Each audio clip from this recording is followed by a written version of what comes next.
From LinkedIn News, I'm Leah Smart, host of Everyday Better, an award-winning podcast dedicated to personal development. Join me every week for captivating stories and research to find more fulfillment in your work and personal life. Listen to Everyday Better on the LinkedIn Podcast Network, Apple Podcasts, or wherever you get your podcasts. From LinkedIn News, I'm Jessie Hempel, host of the Hello Monday podcast. Start your week with the Hello Monday podcast. We'll navigate career pivots. We'll learn where happiness fits in. Listen to Hello Monday with me, Jessie Hempel, on the LinkedIn Podcast Network or wherever you get your podcasts. Hello, my friend, and welcome to another episode of Negotiate Anything. Thanks for spending time with us today. It's listeners like you in 181 different countries that have made Negotiate Anything the most popular negotiation and conflict resolution podcast in the world. I'm your host, Kwame Christian. I'm a business lawyer, mediator, professor, and the director of the American Negotiation Institute. Before we get started, I have two quick questions for you. Is negotiation a critical part of what you do? Do you need to resolve conflict and persuade at work? If you answered yes to both of those questions, visit our website to learn more about our negotiation workshops. We've traveled the country working with professionals just like you, and we'd love to have the opportunity to work with you too. Check out the link in the description to learn more. One last thing before we start. With this show, our goal is to provide you with practical tools that you can immediately put into action so you can get better outcomes in your difficult conversations. So let's have some fun with this. The name of the show is Negotiate Anything, so you and me, let's make a deal. If you find anything in this episode to be useful, encouraging, thought-provoking, or in any way helpful, then we'd really appreciate it if you'd leave us with a 5-star review. Your review will help more people just like you know that this podcast is worth listening to. So I know that deal works for me, and I hope it works for you too. And without further ado, let's jump into the interview. Chelsea, thanks for joining us today. Yeah, my pleasure, Kwame. Thanks for inviting me. Oh, no, I'm excited to have you. So how about you start us off by telling us a little bit about yourself and what you do? Absolutely. Well, first, I work at a company called Lytx. We are the leader in the video telematics industry. And what that means is that we specialize in developing fleet safety technology for fleet trucking companies, but also transportation companies and small local services companies. And what that means is that we're creating technology basically to make our roads safer. And what I do here is I specialize in sales training and enablement initiatives. Fantastic. Audience, Chelsea and I met, is it 2 years ago or was it last year? I think it was 2 years ago now. That's wild. Yes. So you were a listener and you reached out. I did a workshop in San Diego. It was a lot of fun. We had great Mexican food and now we are amigos. So it's great to be able to bring another friend on the show. Yeah, it's fun to be here, especially after seeing firsthand everything you're able to offer to our team. Definitely. And I remember when we first met and I had the opportunity to work with you, one of the things that I really admired was your level of organization and attention to detail, especially as it relates to meetings. So that's what we're going to talk about today, how to have an effective meeting. Because as you know, meetings are really the lifeblood of our organizations. They are a critical part of every business. And there are a lot of persuasive opportunities in these meetings. This is where decisions are made. So I want to make sure that our listeners are able to get the most out of these meetings. So in this episode, there are 3 main things that we're going to talk about. The first one is how to use a learner-first mentality. The second one is pre-meeting and post-meeting communication. And the last one is organization. So how about we start off with number 1, developing a learner-first mentality. So what does that mean to you? As I said, I focus in sales training specifically. And so for me, everyone who I'm interacting with or who I'm serving are learners in my world. But I do believe that this concept applies to whoever your audience is. So really, if you boil it down, the mentality is, how do I put the person who I'm engaging with first?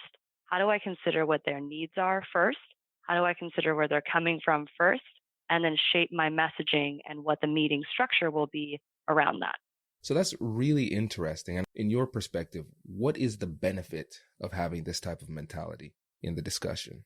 I think the baseline benefit, just to start, is that if you take the time to understand where the person who you're meeting with or the various people you're meeting with are coming from, then you're better able to architect the questions that will lead you to the behavior change or the necessary change or outcome that you want from the meeting. If you don't understand where they're coming from or you don't understand what their needs are, then there really is no way for you to make sure that you're guiding the ship correctly, per se. That makes sense. And, it's one of those things that's when you hear it, it's almost like, oh, duh, that sounds obvious, but it's more difficult than it seems because it's one of those things that we're writing down and saying, hey, you have to do.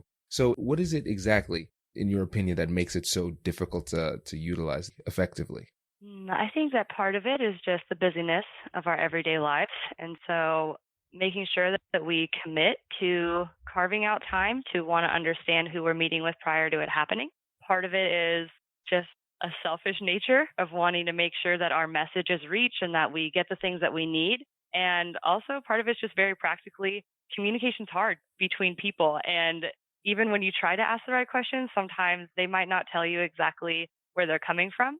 So it really does take intentionality and most of all time, which is hard for all of us to give up, to really gain an understanding of somebody else's perspective. You're absolutely right. And especially in your world, you're with a company that is growing rapidly and your day is full of meetings. So how are you able to take the time to prepare effectively for these meetings without it encroaching on your other responsibilities? Right. That's a great question. Sometimes it's not very effective if we're all going to be honest about it. But what I do try to do is I try to prioritize the meetings where I know I'm going to be the one running it and committing time to that, where I put down actually, if I'm hosting any specific meeting room, I actually book that meeting room 10 minutes prior to when the meeting starts. Number one, so you don't have people knocking on the door, you're trying to get the WebEx started, you feel flustered, and then your meeting you don't come in the right mindset. So by starting my meeting and booking the meeting room 10 minutes before, not only am I giving myself that margin for how the meeting is going to run and having the space for it, but it actually kind of forces me to say, oh, right, I need to be in that room, take 10 minutes just to prep and get centered before people arrive and make sure I know what I'm going to say before they get here. Yeah, and it's really interesting just how powerful timeliness is when it comes to persuasion and poise and charisma, because if you feel flustered, rushed, and stressed, people can see that, and it's a distraction from what it is that you're wanting to communicate. And I was reading this book that I quote often, The Code of Trust. It's a great book, a former FBI agent, and he's saying for counterintelligence operatives, one of the things that they are really sticklers on is not just being on time, but being early. You want to get there and scope out the area, become familiar with your environment so you can become calmer and feel more at home where you are. So just in a myriad of ways, the timeliness that you're describing, getting there 10 minutes early, is really, really beneficial. But hard to do. Hard to do. So it has to be a commitment that you yourself believe in too. You have to believe that it's worthwhile for your outcome to commit the time. Absolutely. And one of the things that I've discovered when it comes to my negotiations or important meetings that I'm having is that even when I don't feel like I have the time, I can still take a little bit of time to prepare. So for instance, for the listeners who have downloaded the negotiation guides, so if you go to AmericanNegotiationInstitute.com/guides, you get access to all of the different negotiation guides that we have that help you to prepare effectively for those negotiations. But those are very big, they're long, they're robust, and sometimes you don't have the time. But it's not an all or nothing type of scenario. And so even if it's just 1 minute, I'll try and just go through the guide very, very quickly, just so I can get something down on paper beforehand, so I feel somewhat prepared and oriented before the meeting happens. So even if it's 30 to 60 seconds, taking that time to be prepared beforehand could be very helpful. Absolutely. I'm a big proponent of the 2-minute prep. Oh, yeah. And sometimes you just don't have a choice, but it is definitely better than nothing. Yeah. Well, great. And I think this segues well into the next point, which is making sure you're mindful about pre-meeting communication and post-meeting communication. Can you tell us more about that?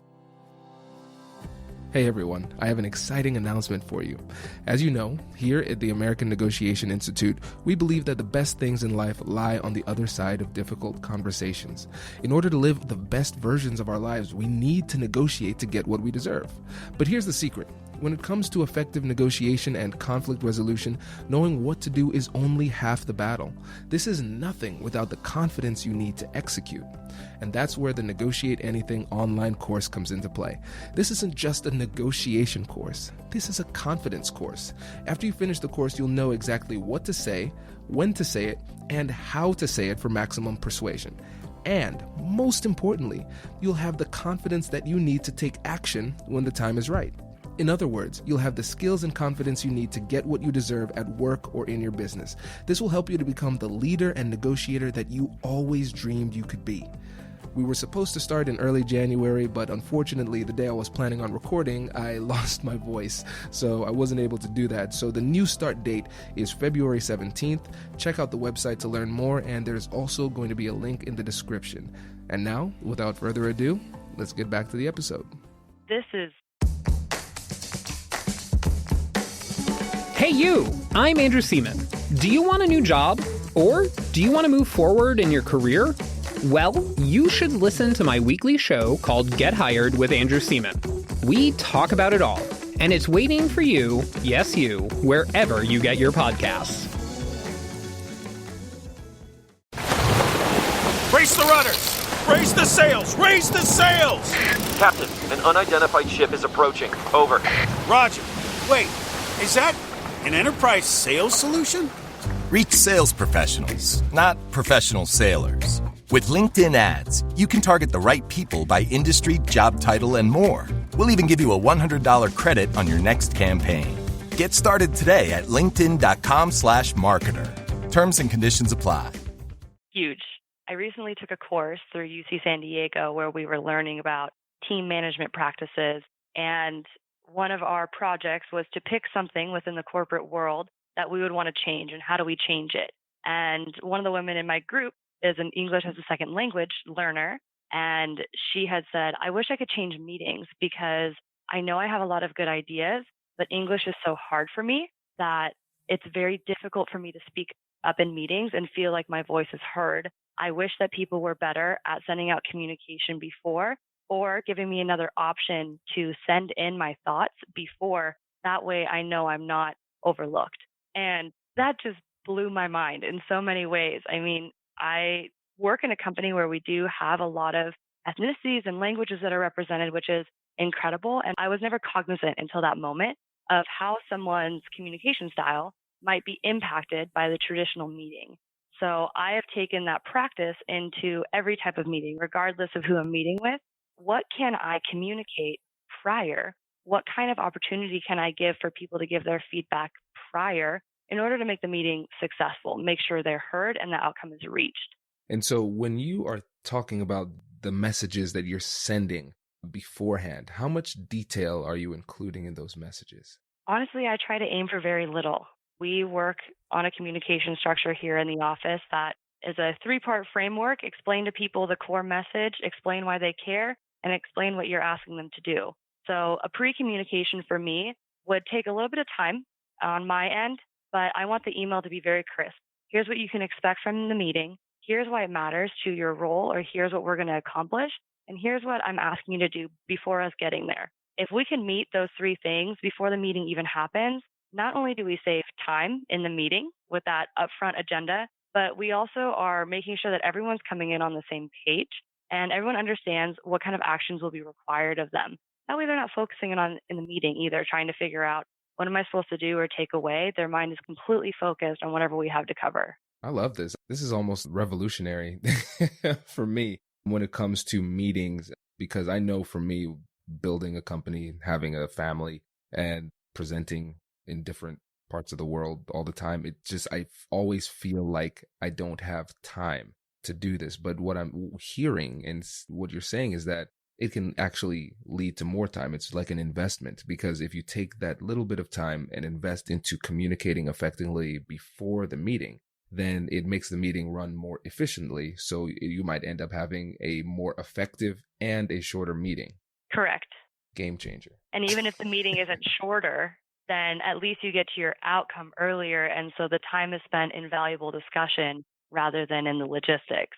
And I'd like to say, too, we keep using this term meeting because that's what we relate to in our work environments. But honestly, I've used this practice in all facets of my life. I do a lot of fundraising. So when I have events, how do I prepare volunteers? How do I make sure they understand what the outline is and what our objective is before we're going to be at that event? How do I use it in my family? So how do I communicate to my family? I promise I will be there at 5:30 for dinner. That way you can start the food and we can enjoy our evening and not feel like we're all flustered wondering when people are going to get there. It really just does help make life smoother. And again, even if it doesn't increase the time you spend somewhere or decrease the time you spend in an event or meeting, it's going to make that time you spend more valuable. Absolutely. And so you didn't just say pre-meeting communication, you also said post-meeting communication. So what does that look like for you? This is critical in my role. So again, thinking of a learner first mentality, I work with salespeople. They are on planes, they're taking taxi cabs, they are in hotels with terrible Wi-Fi. And a lot of the trainings that I host are on a monthly basis. A lot of them are virtual or over the phone. And it is virtually impossible for me to expect that my sellers are going to be able to attend and be able to pay complete attention to every situation that we have or every meeting we send out or every training that we ask them to participate in. So for our team especially, sending out a post communication has been critical. So for example, we have a monthly call where we cover business topics that relate to the sellers. All our sellers are remote. They don't have the chance to hear stuff that's going on in the office. They only have this call for those touch bases with the whole team. So after every call, I send out the recording. Within 20 to 30 minutes is my aim. And I just high level bullet what topics we covered and what they should do with those topics. So, hey, we covered this new product release. Go to our content management system, click this link to download it, make sure you're ready, discuss it with your manager. So 2 to 3 bullets max on each topic. And I've had several of my sellers email me maybe an hour after the call saying, thank you, I just got off a plane. I missed the call today, but I really appreciated just knowing that it was going to be in my inbox waiting for me and being able to then act or ask questions with my manager as I needed after my plane flight or after my next sales call. So it's been a game changer for my own personal practices to send a follow-up communication and make sure that everybody's on the same page. That's huge because oftentimes we're not on the same page. Just last night, I was teaching at the MBA's negotiation program, and the students were excited about the deal that they got. And so I said, okay, tell me what the deal was. And the guy says, oh, yeah, it's blah, blah, blah, blah, blah. And then the other team says, wait, what? No, it's not. That's not what the deal. You were just talking to each other. How did this happen?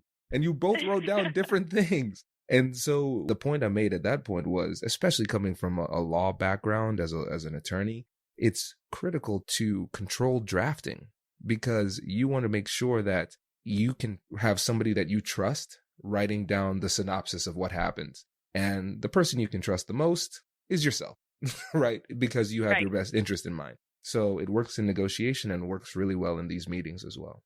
I would also like to say humbly, too, that it allows other people to identify gaps that you have as well. So if I were to send out a post-meeting communication and have something that was missed or I misunderstood something, it then allows the team to interact together and say, hey, FYI, this isn't what was covered, or there could have been a better way to express this. And then we're all working together as a team.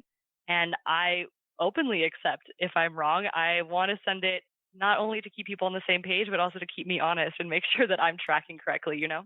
I like that point. When we talk about listening, one of the things that we talk about often is summarizing. And I talk about the empathy loop. So it's saying, correct me if I'm wrong, but I'm understanding you to say X, Y, Z. Is that correct? So you're always asking them at the end to confirm your understanding. And I extend that not just to the actual conversation, but also to the email communication as well, because that's just a digital summary of what's happening. And I agree. It's really important to give them the opportunity to chime in, because down the road, you want to be able to say, hey, remember we talked about this and you had the opportunity to chime in. So even if they don't chime in and say something different, you have some kind of record, at least showing that you invited them to participate in the summarization to make sure everybody was on the same page. Yeah, I really see that as a critical, I practice this, I see it as a critical piece of every communication you have. Meetings, big, small, emails, large, very detailed, not very detailed. It's critical. Absolutely. But often often overlooked. Yeah. Again, difficult to do. It takes time, and time is exactly what we're all told we don't have enough of. Right. And it's, you know, this might be a bit off topic, but it's almost like busyness has become like a status symbol. How busy are you? Oh, well, I'm busier, right? But what comes with that is also the belief that you're busy, and then you kind of let yourself off the hook. Well, if I'm so busy, I'm too busy for this. And really what we're seeing here is this is just communication housekeeping 101. But the best athletes are the ones who master the fundamentals. And it's the same in business.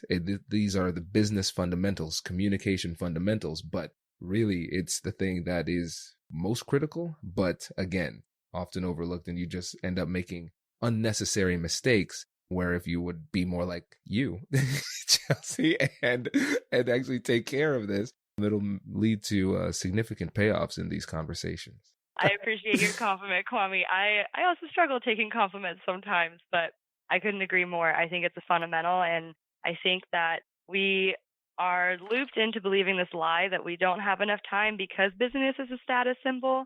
But honestly, I'm a firm believer that we have time for everything that needs to get done. And if you're able to prioritize and stick to your priorities, then you're going to be able to fit that in. So my priority is making sure people understand what's happening and when, and that always gets done. Sometimes other things don't get done, right? Sometimes I lose time elsewhere, but we all have to have our own personal priorities that we stick to. I like it when guests like you come in and what you say challenges some of the things that I do. Because I know I do believe that lie, and I say to myself, oh, I don't have time. It's like, well, Kwame, how many games of chess did you play today? Because I think you could have avoided that and done something a bit more productive with your time. So yeah, I appreciate that. And you're 100% right. It's kind of like Parkinson's law, where they talk about time expands and contracts based on the amount of time you allot to do certain things. And that's what's happening here. The issue is that we just don't allot any time to these critical parts of communication that surrounds the meetings. Right. Or we try to allot time to other things, or we try to allot time to too many things. And you just got to boil it down and say, okay, what is most important to me? It might not be most important to somebody else, but what's most important to me? Right. Exactly. Fantastic. Well, just being cognizant of time, I think we should move on to the third thing, which is organizing. And so that is a very broad topic, but narrowing it down, what do we need to pay attention to as it relates to meetings with regard to organization? Yeah, it's a very broad topic. I'd like to say that this is the topic, though, that kind of wraps up the first two. And when I look at my job, I've always thought that my job is to facilitate places and spaces for others to grow. And so if you were to apply that to a persuasive situation, your job is to create the space and the place for that negotiation to happen. And that takes organization in order to do that. You need to decide when, where, how much time. I mean, in your workshop, you talked with our team very, very explicitly about booking around meetings or booking meetings around lunch times or breakfast times and being cognizant of what people are like at different points of the day. But organization is one of those things that really does require each person to do it in the way that suits them best. For me, I am very technologically slow. I hate my iPhone. I wish I didn't have it. I wish we didn't have them at all. I've learned that it's a necessary piece of communication. And so I've learned what things I can use for organizing with technology. But honestly, for me, a simple notepad and whiteboard is much better. So if you were to ever visit my office, my entire team makes fun of me. I have a giant whiteboard that sits outside of my cubicle like a door. Like I slide it closed when I need to write things. And it has columns that separate the whiteboard into my projects that I have going on, and then each activity that feeds into that. Or if you look at my agenda or my planner, everything is divided into time blocks. So I have 30 minutes between this meeting. What's the one thing I want to accomplish in that time? I have 1 hour in that meeting. How do I get that accomplished? So I would say for every listener on this podcast, organization is critical. I've always grown up pretty organized because I have 4 younger sisters and pretty much grew up managing my house. So I always needed to be organized and needed to be camp director per se. But if organization is not your strength, I would recommend finding the thing that is your strength. So if you're really great at technology, then find a piece of technology that helps you create to-do lists and send reminders automatically. That way you don't have to think about it. If you're a handwritten person, commit to having a planner that you always write everything down in. There's no shame in writing everything down. And there's no shame in carrying a mini planner in your pocket or your purse if you need to. So my biggest recommendation for everyone is if you are trying to facilitate great spaces and places for actions to happen, whether that be persuasive, training, fundraising, whatever it is, finding your organizational skill or leaning on people who have that organizational skill that you don't and being open to admitting that is critical, and it's going to change every event or meeting that you host.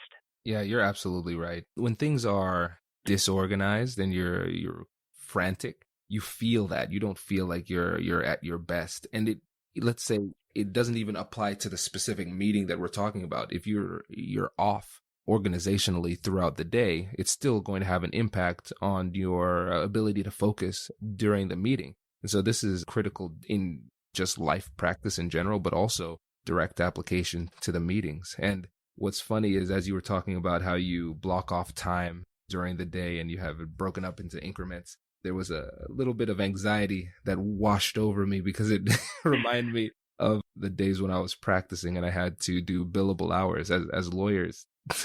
You could bill your hours in 6-minute increments. Everything you would write what you're doing every 6 minutes. But you know what was funny is that when I was doing that, and I expanded that practice not just to when I was billing clients, but also to when I was just doing other work related to the business, I was significantly more organized. I was significantly more efficient too, because you measure what matters. And if you're not measuring your time, you're not going to be using it effectively. Right. I would say it's important not to fall into the trap, though, on the opposite side of that, of thinking that every minute has to be productive. So sometimes my time block on my agenda says, go take a walk, go to yoga, go do something with a coworker. But in any case, being able to have it written or documented somewhere, that way your brain doesn't have to store it anymore. My dad always says, our brain only has so much capacity. If you take out the things that don't matter, you have more space for the things that do. And so if you're taking something like, I need to drop the mail off after work today, I can't forget. If you're constantly thinking about that all day long, then you're not going to be able to effectively process the things that matter to your work or to your family life. But if you just write it down and you know you're not going to forget it because it's written, then you can free up that space. Yeah, absolutely. And it's funny, you said like two of the most San Diego things to do, go on a walk or do some yoga. Right. I'm sitting here in cold Columbus just jealous because San Diego looks like the postcards all year round. But I'll let that go. But I think this is really helpful. And now when it comes to structuring the meeting, organization within the meeting, what does that look like to you? Yeah, to me, that looks very similar. So I would say it depends on the type of meeting that I'm hosting. I'll use an example of when I'm prepping my sales managers for the next month of what's coming up in training, what new things are happening, but also talking about best practices between them. So when we host those meetings, I time block out that meeting as well. And I make goals for 2 minutes for us to go over the agenda and 5 minutes for there to be a lull in conversation or for people to catch up. And then 10 minutes for this topic, 15 minutes for this topic, and then 10 minutes for wrap up, for an example. So obviously, we're not going to stick to that time structure because that's so hard to do. But I think it's important for me as a meeting organizer to have that mental map. That way, you don't run into something like the meeting getting derailed by a question and you not being prepared to rein it back in. I would also say that when you have that mental map organized or when you've had the time to chart it out as the organizer, then taking the opportunity to put that in the agenda up front at the beginning of every session is huge. Being able to bring everyone in line with, here's the expectation for what I'd like to cover today. If we don't cover topic B in the meeting outline, that's okay. But I really am interested in topic C. And so I don't want to spend too much time on topic B. And that just really gets everybody's buy-in. Unless, of course, somebody were to say, oh, but topic B is super important to me. You say, okay, great. Then we'll plan another session for us to talk about topic C later. But today we'll make sure that you get the outcome that you want from topic B. So for me, it's again, mental mapping of what the meeting will look like. What kind of questions might I expect?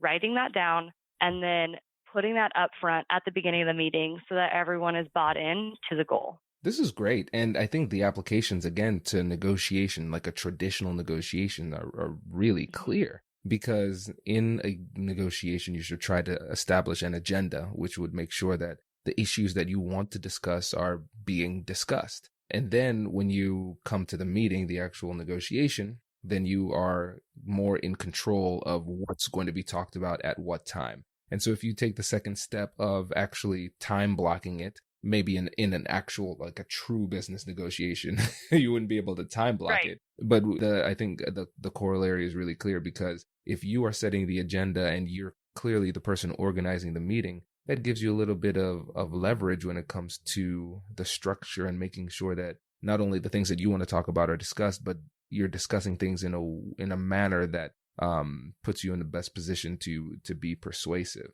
Exactly. And one of the things you said just tacked on another idea for me, which is if you're doing that practice of actually drafting, writing it out, explicitly stating the agenda in the meetings where you can control that, then it becomes a mental habit for the meetings where you can't control that. So if you have a business negotiation where you're in a conversation and suddenly pricing comes up and you need to be ready on the fly, your mental map is automatically going to kick in to think, okay, what are the steps that need to be accomplished within the next 10 minutes? Okay, we need to establish what I want. I want to understand what they want. And then we need to discuss it. And we need to say what the outcome is. And then what you verbally say is, hey, since we're talking about pricing right now, just want to make sure we're clear on here are the things that are important to me. I understand these are the things that are important to you. Is that accurate? Okay, let's continue our discussion. So when you are taking the time to practice that physically, when you have the time to do it, it's going to automatically kick in when you don't necessarily have the explicit time to do that. This is really cool. So you think about the term metacognition, which is thinking about thinking. I think what you just created was a meta agenda, an agenda within agenda. That's great. I really like that. And again, it gives you an element of control, and not just control in the traditional sense, but control over your mind and your emotions, because you've clearly outlined the expectations for what's going to come next. So now, even though this is a new topic that kind of just was sprung on you, you can get some kind of idea of what's coming next and get, like you said, a mental map of the direction you need to go to be successful in this new issue that just popped up. Correct. I love it. This is great. I have to keep an eye on the time, but this has been fantastic. And I think this means that we're going to have you back on again, because I want to go deeper into this, because this is the first time I think on this show that we've gone so deeply into structuring a meeting, and there's much more to explore there. So I'm looking forward to that. But in the meantime, before you go, can you tell the listeners again about what you're up to and if they can connect with you on LinkedIn and whatnot? Absolutely. So I am on LinkedIn. My name is Chelsea Street. I'd be happy to connect with you. I'm currently working on entirely revamping our sales training structure at Lytx. So if you are someone who is a specialist in adult learning strategies or LMS building or training content structure, I would absolutely love to connect with you and pick your brain. And vice versa. If you are someone who's also learning how to build training at your company and you want to swap some ideas, I would love to connect and just share some best practices between us. That is fantastic. Well, thank you again, Chelsea. We really appreciate it. My pleasure. Thank you again so much, Kwame. It was really fun chatting with you again. Hey, thanks for listening to this episode. If you're liking what you're hearing, please leave a review and subscribe, and tell your friends. Our goal is to help as many people as possible, and when you leave reviews, it makes it easier for people to find us in the searches. Thanks again for being a listener. I'll catch you in the next one.